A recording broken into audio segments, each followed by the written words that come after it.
Hey guys, it's Sammy, welcome back to my channel, and today I'm doing a favorites video. I've missed doing these videos. I don't do them a lot, mainly because I don't read a lot of books, and I've talked about this a million times. I'm not going to drone on about it. But today I'm doing my favorite standalones of all time. I have 10 of them. I'm going to rank them because I find ranking fun, but I will once again say that I'm not sure about the ranking. I don't know if I'll ever be sure about the ranking. I know most of my favorite books of all time, but they're all parts of series, so it's not like I had a for sure number one on this list, but these are definitely my top 10 favorite. Like, looking through all of the standalone books I've given 5 stars, I knew for sure that these were the top 10, no doubt about that. Ranking, not really sure. And I'm going to talk briefly about the book, but more so why I think it's one of my favorite books of all time, because I find that more interesting, and you guys have heard about most of these books. And yeah, that's really all I've got to say for this. So without further ado, let's get into my favorite standalones of all time. Starting off with number 10, we have Frankenstein by Mary Shelley. So everyone really knows what this is about. It's about this Dr. Frankenstein who creates this monster, and then this monster ends up becoming more and more human-like. The reason I think I'm so drawn to this book is because, first of all, I really loved how it was written, but also I really loved the monster. I just found it so interesting, all of the things Mary Shelley dived into in this book, and I loved exploring this past time period, and I just found it so fascinating. And I think that's definitely a big part of a lot of these books I'm going to show, is that they just show me things that are just so fascinating and so interesting. And that is definitely the case with Frankenstein. It was written beautifully. It showed me things. It made me feel things.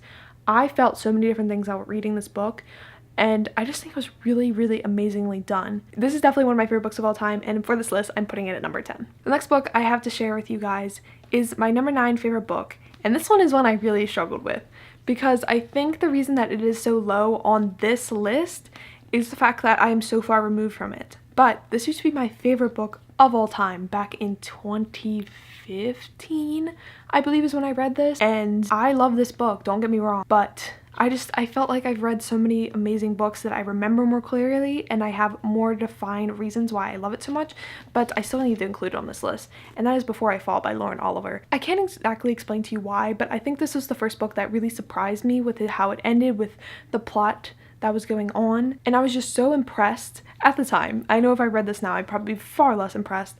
I was just so impressed at the time with how the story was written and how it was weaved with all these different sorts of happenings and all these different plot twists that the character goes through, and I loved it. I loved all the characters in this. I found them all interesting but also terrible, and it was just such an amazing reading experience back in the day when I had read very little to any book, and I just couldn't make this list without including this book. If you don't know what this book is about, there's a movie about it. You can definitely watch that if you don't want to read this, but basically it's about this girl who gets into a car accident, and after the car accident she keeps reliving the same day. Why is she reliving this day? We don't really know. I loved it, and I'm really glad that I read it, but does it still hold up now? Probably not, but I still love it nonetheless, so it had to be on this list. My 8th favorite standalone of all time is The Poe Decks by Elizabeth Ace Vito. I read this on audiobook. I do not have a physical copy yet. I have a whole list of physical copies that I want for books that I've read and loved. I don't have it though yet, but this is a book written in verse about a young black girl living in Harlem, I want to say. Wow, look at me, like my favorite standalone of all time, don't even know exactly what the plot is. The reason I love this book so much is that I read it in college. It was like a 3-hour audiobook. I listened to it on 1x speed, or 1.2 times speed, so I listened to it in about an hour and a half, and I was just so sucked into the story. And I think it just made it such a great experience. I loved learning about this girl's culture. I loved learning about all these very different things, like slam poetry, and what living in Harlem is like, and what having a strong Christian background is like, because that's something I don't have any experience with.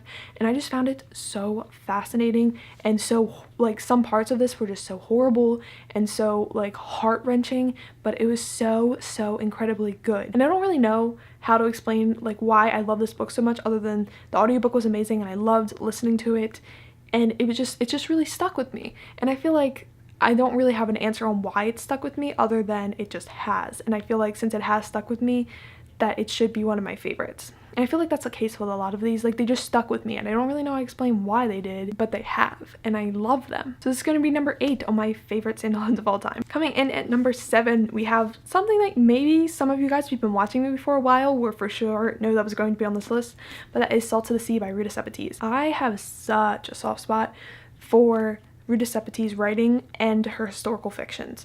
I can't get enough of them. They are so fantastically done, and 100% I love this book because of the storyline and the writing. It's just so amazing. Like, could I name any of the characters in this? Probably not, but the storyline and the experiences that are detailed in this book are so heart-wrenching and so horrible, to be honest, and it really sticks with you, and that's why I just love this book. It's definitely like not an easy read. None of Ruta Sepetys books are, but it's so powerful, and I cannot rave about Ruta Sepetys enough. And this is not only one of my favorite standalones of all time, this is one of my favorite books of all time. Like, I know like it's ranked lower on this list, but like it's just so hard to rank these books, guys. It's really hard. Like, I sat here and I was like, am I sure about any of these? No, I'm absolutely not. So this is number 7. The more I think about it, the more I think it should be higher, but we're going to leave it for now. I love this book though, and know that since it is on this list, it is still very good and you should still check it out. So yeah, we're gonna move on to the next one before I start crying. Coming in at number 6 on this list, once again, guys, I don't know if this should be number 6. I feel like maybe I should switch this and Salt to the Sea, but we're just gonna leave it because this is what I thought. And that is Big Little Lies by Leanne Moriarty. This is a mystery about these kindergarten moms who have this murder mystery happen at one of their parties. It's a little ridiculous, okay? I know it sounds horrible and not good at all, but it was so interesting and it was so engaging, and I can't help but put it on this list. The reason this is on my list is because it was just so much fun to read. Like, it sucks you in, and it's just so good. And I can't explain why. Like, the characters in this, I think, is what made this so good. I found all of the characters so incredibly interesting, and I loved all of them equally. So when the end came around and somebody had to die, I was like quaking, guys. Like, you'll be like so nervous by the end of this book. Like, don't And I just really enjoyed this. And I know it's probably not the best thriller mystery, I don't know what to call this book, but it was good, and I think you all should check it out if you haven't, especially if you're into mysteries, domestic thrillers. Like, what's like the toned down thriller mystery with a murder? I don't know. Really good. I really liked it, and it definitely holds true. Like, I feel like anyone could enjoy this too if you're into this sort of genre. Just know it's still really good, and I still really loved it, so that's that. Coming in at number 5 is a book you guys may not, I don't think I've talked about this book yet on my channel, which is funny, but that is Far From the Tree by Robin Benway. I cried during this book multiple times, okay, and I don't do that often, and this book just made me feel so many different things. This story centers around these 3 siblings, okay, and they all have their own like tragic things that have happened to them in their past, and like all these crazy stuff, and they all have different parents because they've all been like adopted or like in the foster care system, and this is sort of them coming together and like learning about all of their different life situations.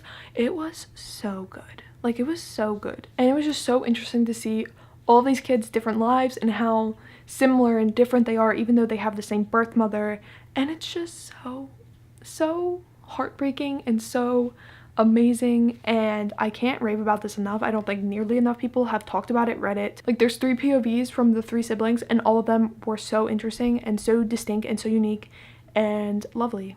They're all lovely, and I love them all. I think you should definitely check it out. The reason that it's on the top of this list because it just made me emotional, okay? Not many books make me emotional, and this definitely should count for something. So it does. It's number 5 on this list. So number 4, we have another Ruta Sepetys book, and that is Between Shades of Grey. Okay, I have this higher because I remember it more, but also because this book made me cry too. Okay, this is like a theme, I guess, but I felt so many things reading this book. Oh my god. This is about this young girl who's an artist, and she's from Lithuania, and she gets sent to the Siberian death work camps.